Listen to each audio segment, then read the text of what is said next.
കൊല്ലങ്കോട് പയ്യലൂർ ഗ്രാമം ശ്രീകൃഷ്ണസ്വാമി ക്ഷേത്രത്തിൽ രഥോത്സവം കൊടിയേറി. കാലത്ത് വേദപാരായണത്തോടെ കൊടിയേറ്റ് ചടങ്ങുകൾ തുടങ്ങി. തുടർന്നാണ് കൊടിയേറ്റ് നടന്നത്. കളഭാഭിഷേകം, മഹാദീപാരാധന എന്നിവ നടത്തി. വൈകിട്ട് നിറമാല, ഹനുമാൻ വാഹനത്തിൽ സ്വാമിയെ എഴുന്നള്ളത്ത്, ദീപാരാധന എന്നിവയുണ്ടായി.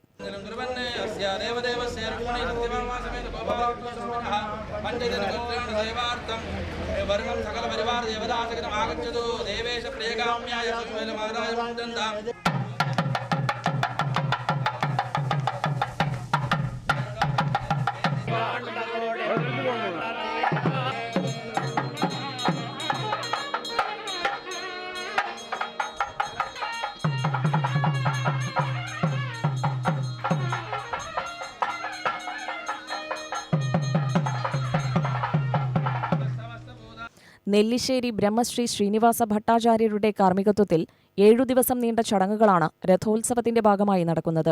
15-ന് രഥാരോഹണവും രഥപ്രയാണവും നടക്കും. തിരുമഞ്ജനം എഴുന്നള്ളത്ത്, വേദപാരായണം, കളഭാഭിഷേകം, മഹാദീപാരാധന എന്നിവയെ തുടർന്നാണ് രഥാരോഹണം നടക്കുക. വൈകിട്ട് തായമ്പകയെ തുടർന്ന് രഥപ്രയാണം ആരംഭിക്കും.